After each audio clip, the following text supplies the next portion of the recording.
welcome to Conservation Fridays, where nature meets neighbor.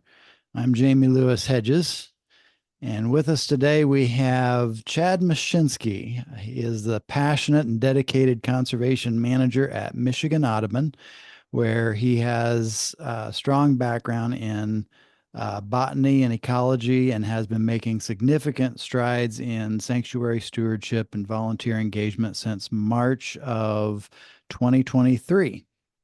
Chad's love for the natural world blossomed during his undergraduate and graduate studies at the University of Michigan.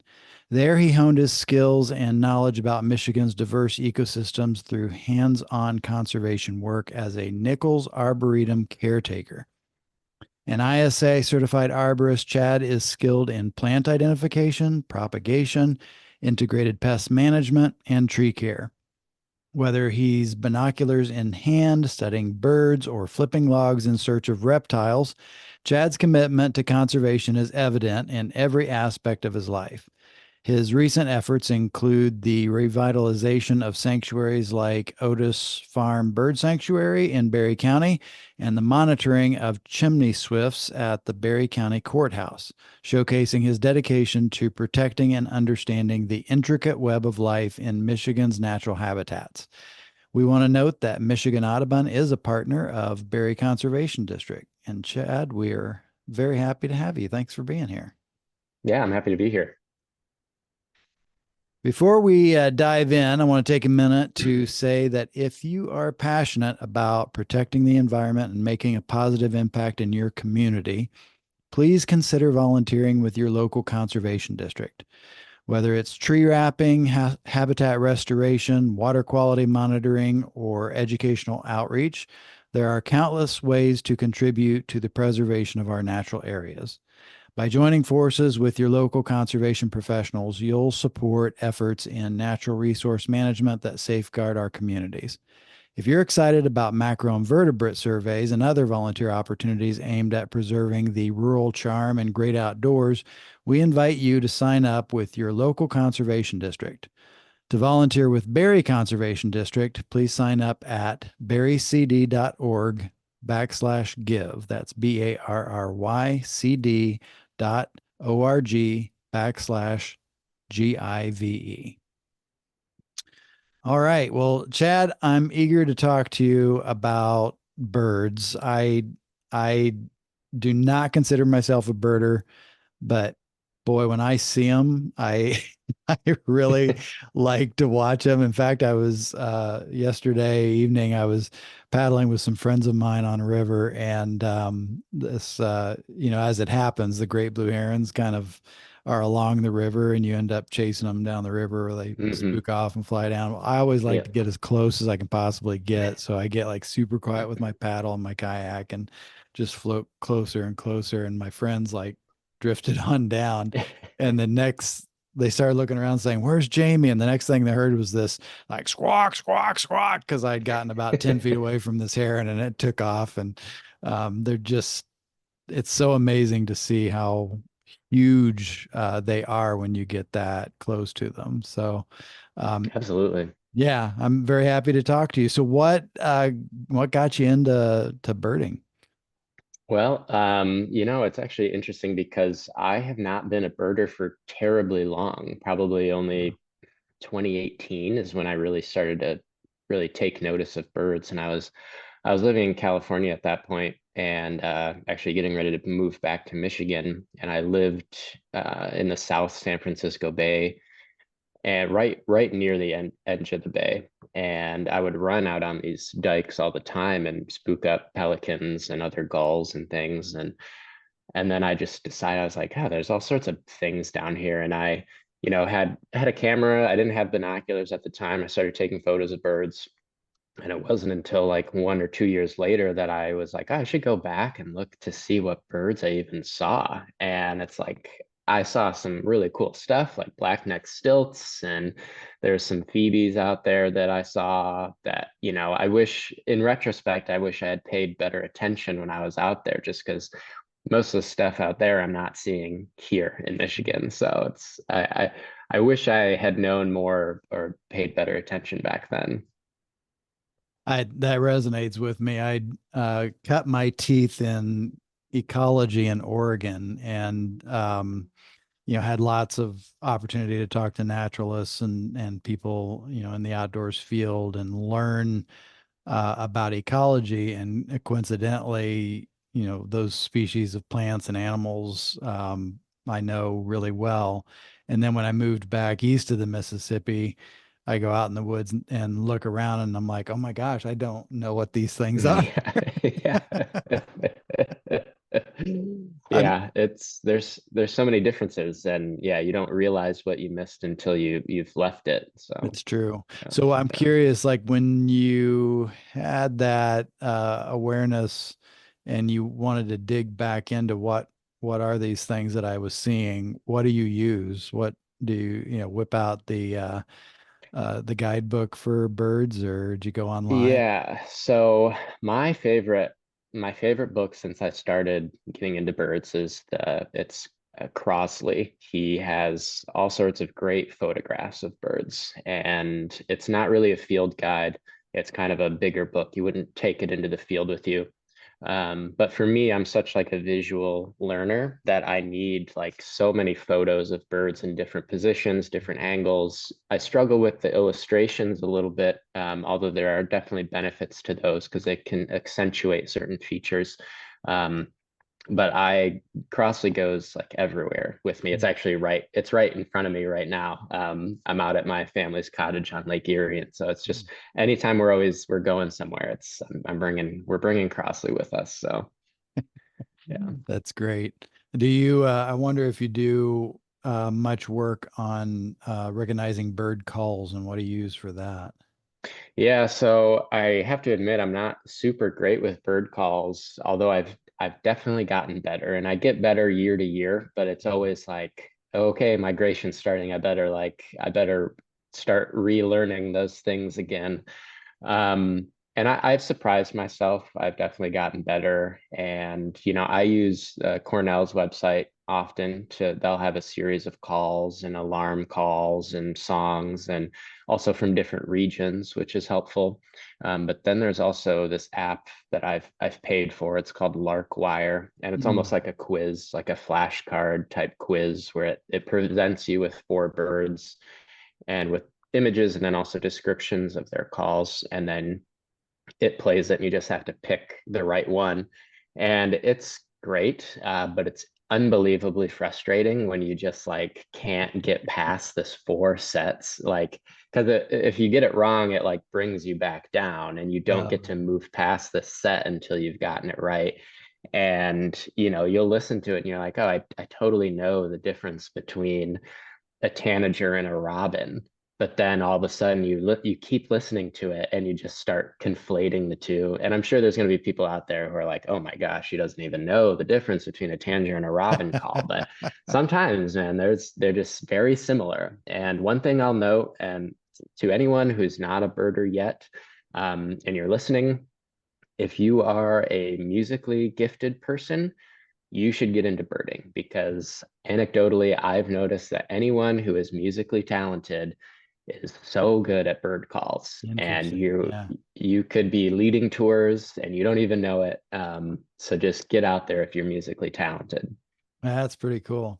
Yeah. You're reminding me of a story that happened to some of the folks that I learned ecology from out west. There was a incident where somebody got lost in the mountains where the environmental education center was, and they brought in the search and rescue, and they had asked for collaboration from the center, and a few of the staff had some training and awareness. And the big thing that the search and rescue were hoping for is to get some collaboration on understanding the landscape, that because we lived and worked up there, and so they were asking us about different areas, and so we would team up with them and go out looking for it was a father and son who was lost.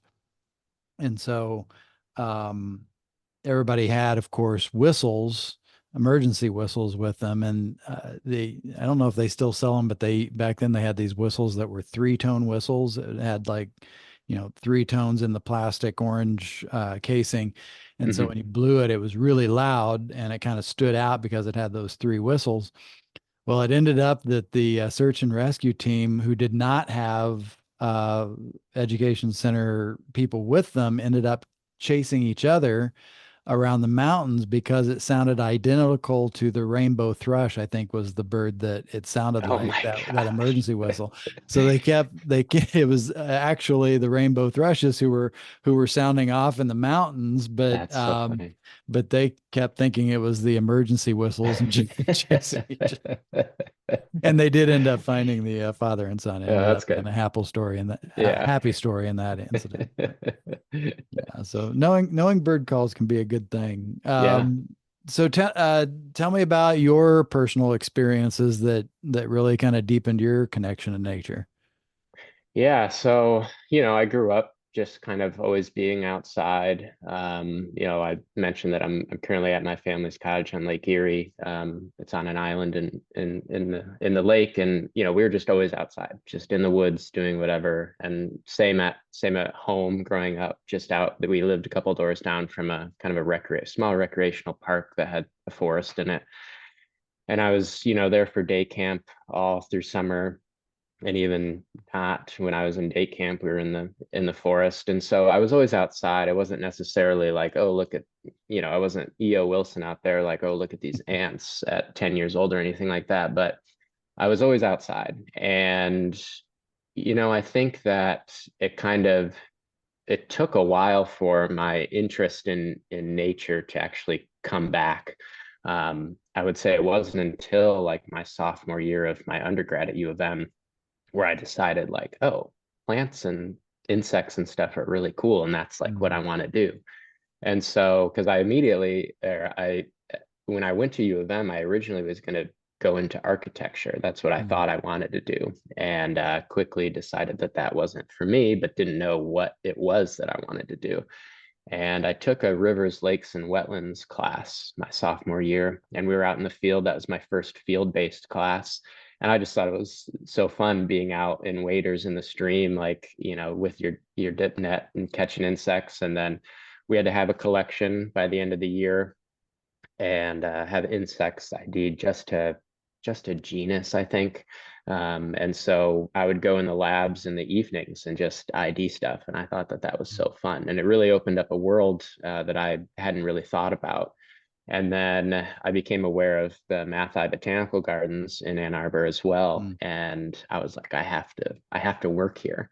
And so I took the first work study job they had, which was not really working with plants. I was cutting grass and painting and stuff, just maintenance stuff. But I told the gentleman who was interviewing me, I was like, I just have to be here like that. I know that I have to be here. I know that I'm not going to be working with plants directly, but it gets me here, and that's a start. And then from there, I just kind of went into horticulture, spent a lot of time just thinking mostly about formal gardens. mm, Um, but then the director there and other folks there had a really strong natural areas thinking and native plants thinking. And so then it starts to come more to native stuff. And that's kind of how, in my opinion, that's kind of my evolution. But then I wasn't even interested in birds at that point. I didn't really know what anything was. And I moved to California to work. I worked at a nonprofit urban forestry mm, group and worked in our nursery and was propagating plants. And then that was a brief thing. It was through AmeriCorps, so it was a 6-month kind of deal. And after that, I began working for a tree care company. I got my arborist certification. I wasn't doing any climbing, but I knew trees, and I knew, I quickly learned about pruning and correct tree care and things like that.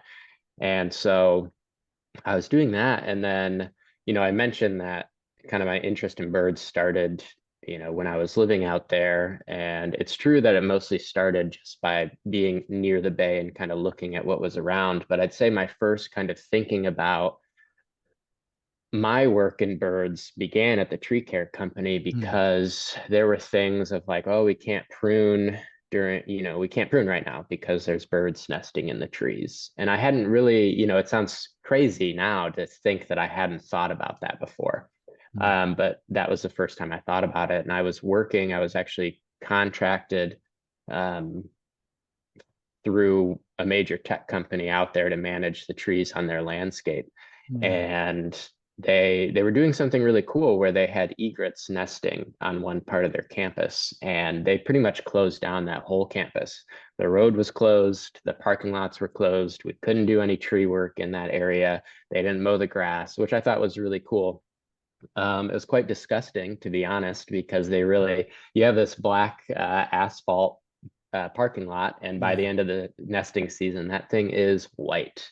I mean, it was Oh, pretty nuts, and there's like tons of egrets in that area. And so that was kind of my first foray. That really started getting me to thinking about birds in a different way. And then, living near the bay, like I said, was kind of how I began thinking of birds more as like yeah. a hobby. So, Isn't that interesting? I call those magic eye moments. I don't know if you remember those magic eye books about 10 years ago where you'd stare at this like abstract picture forever and then some image would actually pop out to you at yeah. some point when Mm, your eyes cross just right.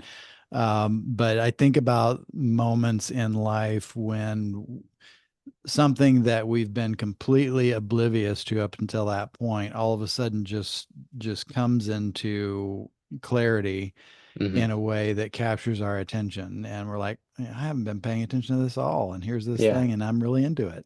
Yeah. Yeah. It's pretty wild how that can happen. And it's like I refer to those periods as like before my enlightenment or things like that, Mhm. because you just seem so in the dark about things. And then, yeah, that thing happens and everything changes for you. That's true. Yeah. So, And I want to highlight and note what you said about realizing that recognizing what time of year it is and what wildlife and birds are doing at that time of year is really important for, anytime you're doing work on your property or landscaping or tree work. And I'm a case in a bad example for that was several weeks ago. I was just out um, doing some work on maples in the front yard, and I took the time to stop and think about, is this a good time to cut maples and like check to myself and like, yeah, that was okay. And so I was like pruning those things back and ended up knocking a, bird nest out of the tree, and it had three bluebird nests or eggs mm, in it. Felt so bad about it. I had to go on. I tried to relocate it. I put some gloves hmm on and like replaced it in another location. I don't know if it got picked back up by the birds or not, but you recognizing that's really key. I mean, that's kind of the beginning of understanding ecology, isn't it? Yeah, absolutely. And, to your credit, it's super hard to see bird nests sometimes. Yes. I don't think that people get that. You can't just like stare at a tree and expect to see a bird nest. Like you gotta really look. And, even now doing invasive shrub removal, you got to be careful. Hmm. I was out at a sanctuary in Van Buren County, and I was cutting back this big autumn olive, and there were several shrubs around it, and this cardinal was squawking away, and I was like, all right, I got to stop, and I got to really look Mm. because even though I had already done a pass, I was like, something's going on here, and sure enough, I just didn't look hard enough to see that there was a nest with some young in it. So and I think people don't necessarily realize that, which is understandable, just because Yeah. it takes effort to find those things, So Even being aware that there's a cardinal squawking right now, like, yeah. recognizing that sound around hmm hmm you.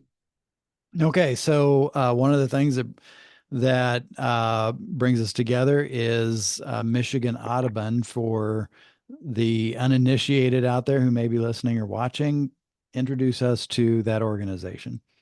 Yeah, so we are a bird conservation organization. Our mission is to connect birds and people through education, research, and conservation throughout the state. So We have 20 sanctuaries around the state. Not all of them are open to the public, but many of them are. And when I say all over the state, I mean all over the state. We don't really have anything actually in Southeast Michigan, but I think our farthest, well, we have several, in Southwest, not extreme Southwest Michigan, but most of ours are kind of south and west of Lansing. Mhm. But we have stuff in the northern lower, and also we have two properties in the Keweenaw Peninsula up in the UP.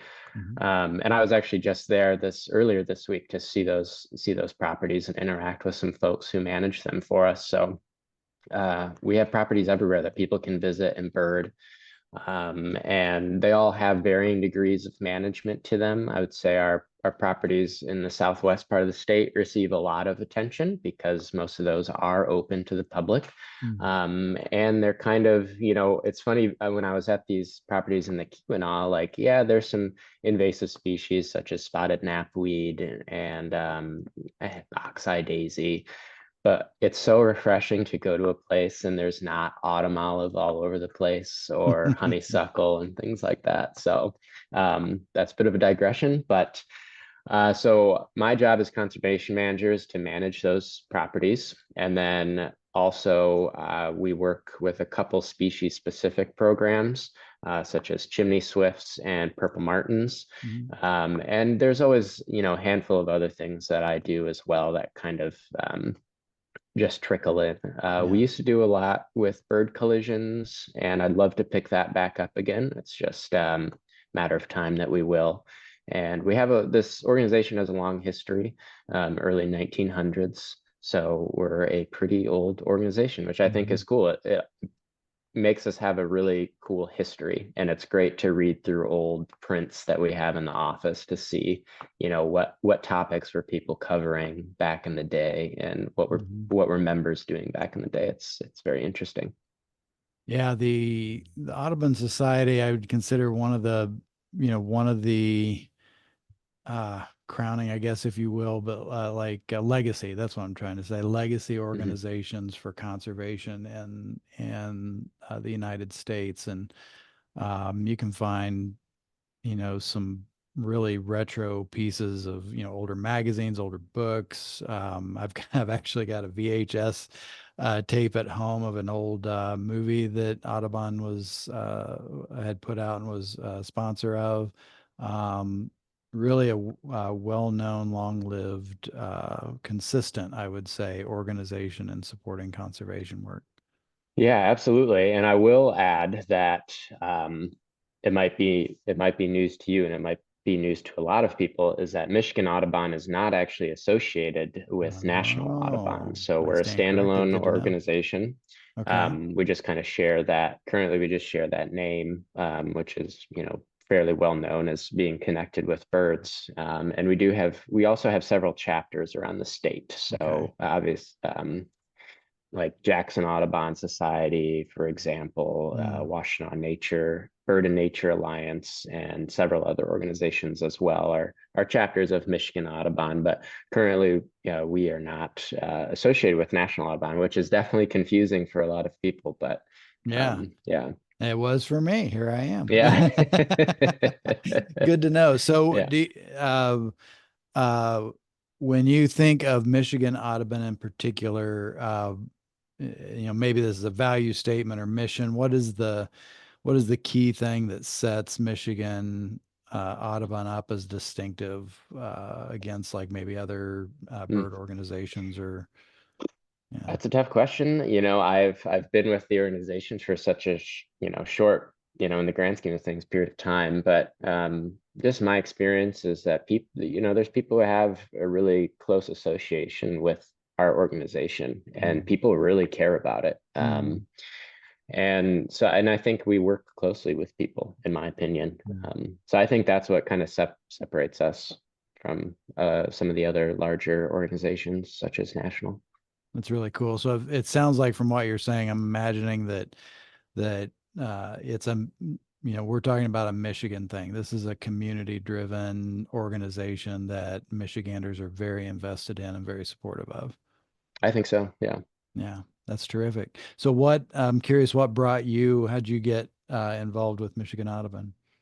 That's a good question. I finished my master's degree in 2023, or actually technically winter 2022, um, from University of Michigan, and I was looking for work in Michigan. I wanted to stay in the state, and I was looking for conservation organizations here, and found Michigan Audubon, and knew that I had to apply for the job. So that's Mm, kind of how the short version of how I came to work here. So that's terrific. yeah, Okay, well, you started on it a minute ago talking about your role in management. For again, thinking about folks who may be listening or watching, and they hear that word, like, what does management of outdoor habitats? What does that mean? sure.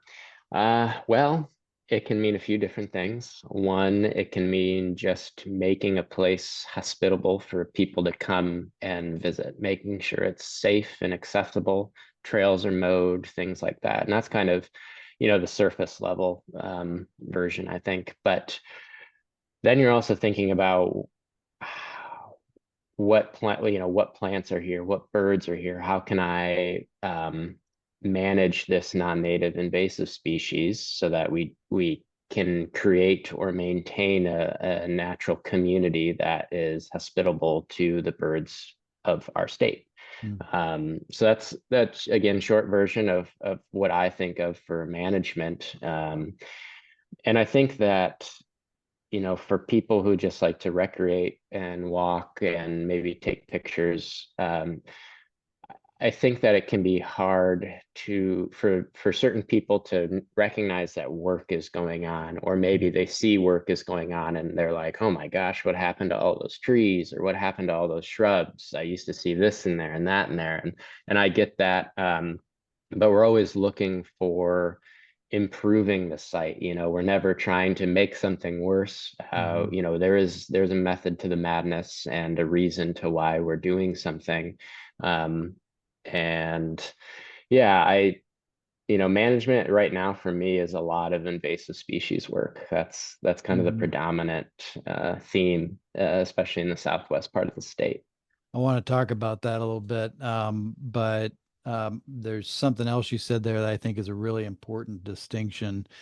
I consider myself a tree hugging dirt worshiper, and I think that a lot of us, when we look at a naturally attractive place, we think, we just want this to be protected and let it go and let it be and let it do what it does, which, is appreciable. Um, and there are some spaces that you can do that, but most spaces we know have been managed to get that natural, pristine look that we appreciate about them.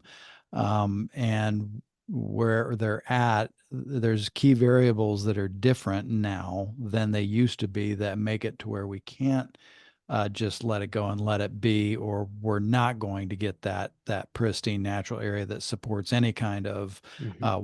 wildlife or bird species or the things that we want to see there. One of the big cases in point with that is prescribed fire. There's a natural fire regime that we have interrupted now for a long time, and as a result, we have very different natural spaces than what we would have otherwise. The other big piece you brought up, and here's your launch, is invasive species. So can you tell us a little bit about how that fits in and changes the spaces you have and why that's a concern for somebody who's managing for birds? Yeah. So grassland birds, for example, are across the board in decline. And a lot of that is habitat loss. And so in Michigan, we had prairies. And, I've heard theories that I I don't know if you're familiar with, and maybe some of the listeners are or are not, our pre-settlement vegetation maps that have been put Mhm. together by a few groups. And I've heard theories that there were probably even more prairies or savannas prior to the 1800s than what that map presents. And so we had grasslands in Michigan, and we had grassland birds. But with invasive species, things like autumn olive uh, and multiflora rose and some of the honeysuckles, um, when those invade those spaces, we cease to have grasslands. And you can say the same thing about native woody plants, right? So you can get walnuts, you can get too many oaks, you can get, hazelnuts and all that stuff. And they can, without a disturbance regime, for example, fire, you will lose that grassland and you will lose those grassland species. Now, you won't not have birds. There's plenty of birds that love those dense tangles, cardinals, catbirds, song sparrows. You'll find those in a lot of autumn olive thickets. And it's interesting to go through an autumn olive thicket in the winter, and you'll actually Mm. find a pretty good amount of nests. Um, but overall, you're doing a state change. You're completely changing the state into another state that no longer supports grassland birds. And Mm. where we have prairies or where there historically had prairies and want to create or restore prairies, we have to remove a lot of those shrubs. And yeah, it can be hard, and it can be hard to look at and hard to see happen. And I get that fire can come off as incredibly scary. But things bounce back, and they bounce back very beautifully. And a Mm. lot of those grassland plants are adapted to fire. And fire isn't a cure-all. Yeah, it knocks things back, but you better believe that autumn olive, if it's big enough, it has no problem withstanding a fire. Um, and so the fire is great for a lot of reasons, and it's one of many tools that is used to control these invasive species. And these invasive species are also impacting forests as well. You'll Mm. go from a fairly open understory forest that had a lot of spring ephemerals or just, regular herbaceous plants that you see all through the summer. But autumn olive gets in there and it can really change things. Yeah. And it makes it difficult also to manage trails. At Otis, for example, it seems that autumn olive and multiflora rose really love to grow right along the trails. And if you've Mm. worked with those plants, they're not fun to run into or touch. And so it's not just for the habitat, it's good to get rid of those, but for the enjoyment of being able to go out and hike on those trails and paths, it's good to get rid of those. Yeah.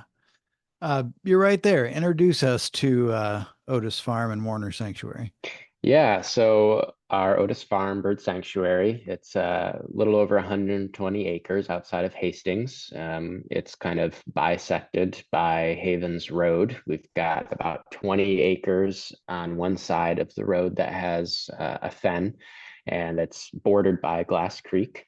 And then on the other side, on the eastern side of Havens Road, is about 100 acres of upland prairie with some kind of southern music forest.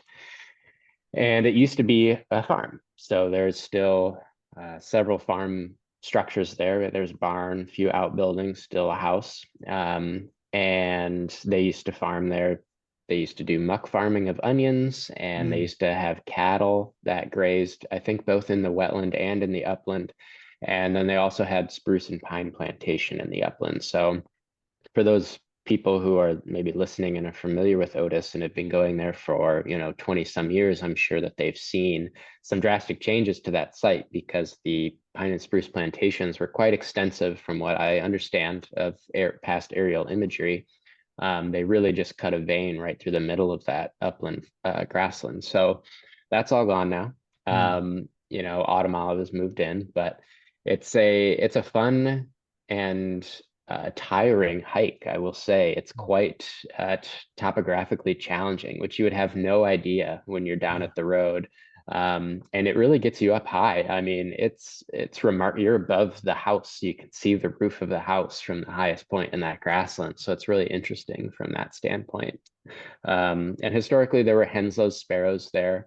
Of course, they've moved down the road apparently to Hidden Pond, which is a swimlac property. Mm. And we haven't, I think there are occasional reports every year, during migration, but none seem to stick around for the breeding season. So it's a beautiful place, a lot of grassland, and even the forest in the southeast corner is really beautiful. And the goal there is to kind of integrate, uh, kind of make a gradient of forest to savanna to Mm. grassland. Mhm. Um, because of the topography, it's challenging to remove a lot of those autumn olives that are growing on slopes. It's tough for machinery to be on those slopes. It's tough for individuals to be on those slopes. But um, we had a prescribed burn last fall of a 5-acre unit. Have another one scheduled for this fall, and hopefully we'll be doing larger scale burns. It's just that there's a good amount of autumn olive in some of those sites that we want to get it out before we try to burn to make the burn worthwhile. Otherwise, it's just going to halt that burn in its tracks. So that's Otis. And then our Ronald H. Warner Sanctuary is just up the road. And shockingly, it's not that smaller in size than Otis. Mm. It's a little over 100 acres, and it's all woodland. There's the Warner Lake is right in the middle of it.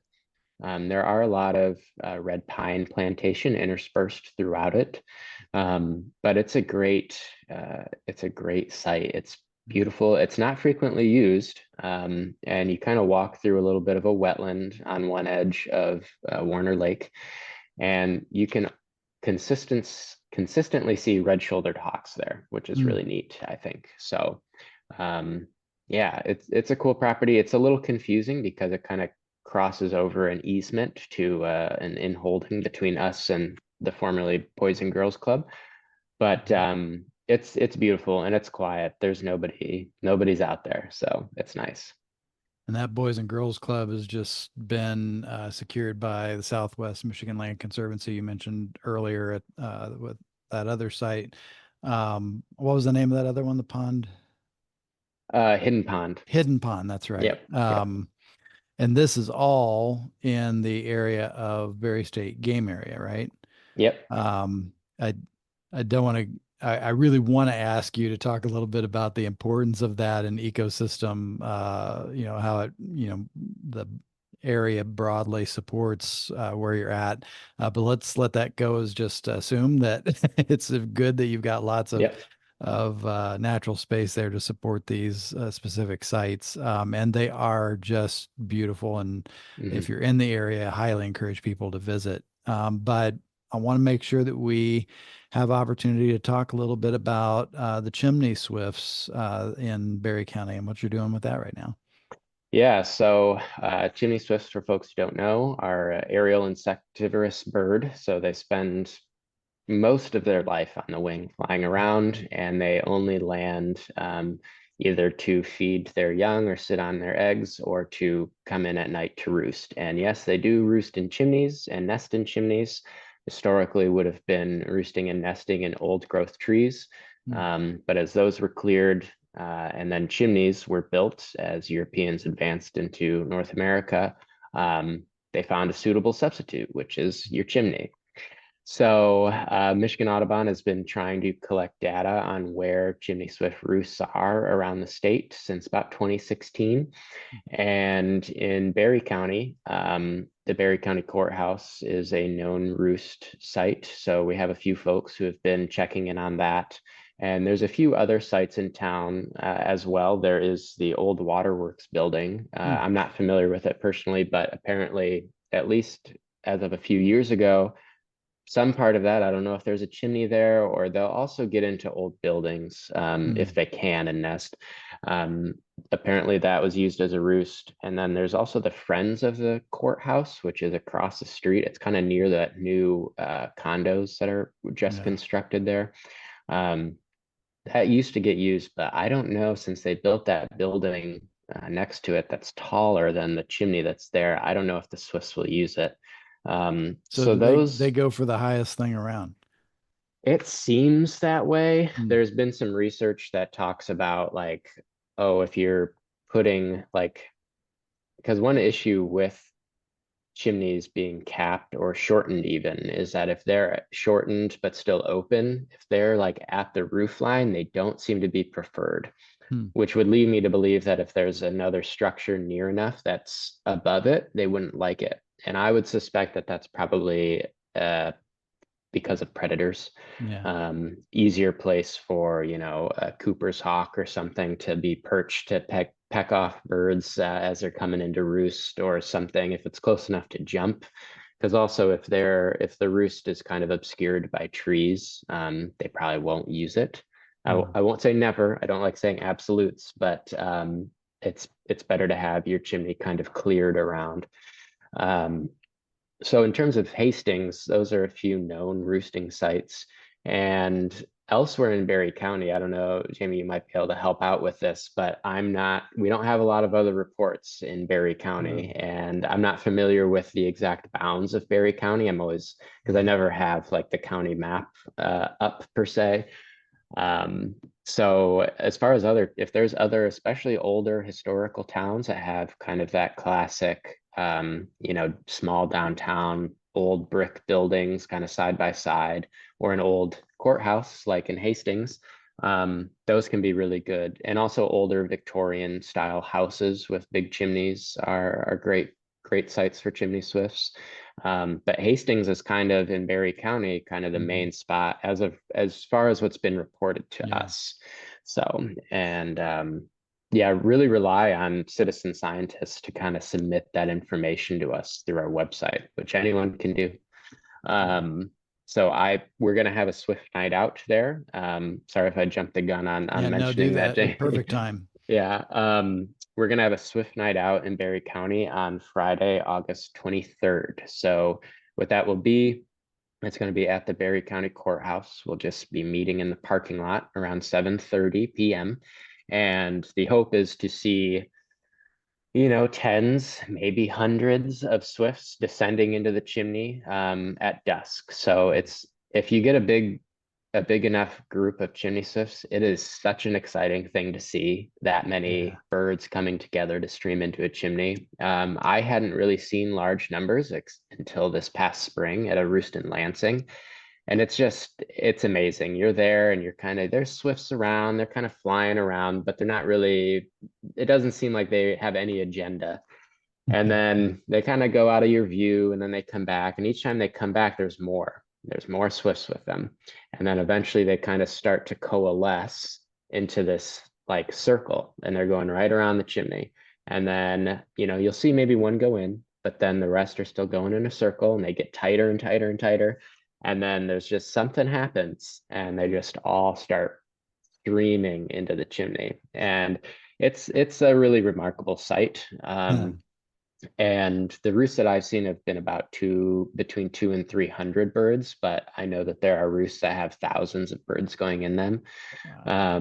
So the hope is that, no one never knows with nature, Yeah. but we're hoping that, yeah, August 23rd will be a good night for that. I know that there have been some historical reports that, oh, maybe a week before we could do it or so and so. But you never know, things Yeah. change. We have similar time frames for other cities in that latitude for that time frame, so I'm hoping that it works out. But if not, everyone will get a good lecture on chimney Swiss, so Yeah. at the very Be good. least. Yeah, All right. We'll try to put the word out on that, as yeah, well as putting out the word for people to keep their eye open for swifts in other areas of Barry County and Southwest Michigan. yeah. Any other goals, projects, events coming up that you'd like to draw attention to right now? Sure. We're kind of a ways off from it, but going kind of back to our Otis Sanctuary and the surrounding Berry State Game area. During spring migration, Michigan Audubon has our cerulean warbler tours. Cerulean warblers are a bird of special concern in Michigan. Hmm. Um, and they are a beautiful bird. They're hard to see. They're way up in the canopy, so you got to do your neck stretches beforehand. But yeah, we drive around the Barry State Game area to look for cerulean warblers and whatever other birds we might find. Oftentimes we get much more than just cerulean warblers.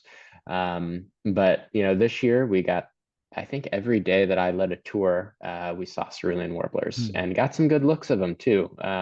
They seemed specifically quite tame this year, Hmm. and a lot of we were actually able to just get a scope on one bird for about 10 or 15 minutes, which is with any warbler is hard to do. So it was nice to get people on that bird. So Excellent. yeah, in the spring, look for those cerulean warbler tours. Okay, well, we are right at the end of our time together. It does fly by, but before we get out of here, if there was somebody who heard you talking today about, birding and birds and managing properties for birds, is there any other, for more information, resources that you would recommend that they check out? Yeah, well, obviously, you can check out Michigan Audubon. We have a lot of resources. You can feel free to contact me directly or our general email on our website about ways you can either get involved with bird conservation or events that we're doing. Other great resources, especially on the web, would be the Cornell Lab of Ornithology. Just great resource, and they have all sorts of other options for you outside of just basic bird photos and descriptions. They have Nest Watch, which is great for monitoring nests, reporting data from nests. They have the Merlin Bird ID app for either visual or call. And I also run eBird, which is a great way for you to contribute to citizen science just by reporting what birds you're seeing. So that's a major player that I would highly recommend for people interested in that. Yeah, Excellent. Yeah, those are really good recommendations. eBird we use quite a bit when we do land management plans and look at a property and think about what's there and what depends on it and what those hmm interactions are. It's a great resource. yeah, Chad, thank you so much for being with us today on Conservation Fridays. yeah. Thank you, Jamie. I appreciate it. Have a good rest of your day, and I hope everyone else that was with us today will tune in for our next episode. Bye.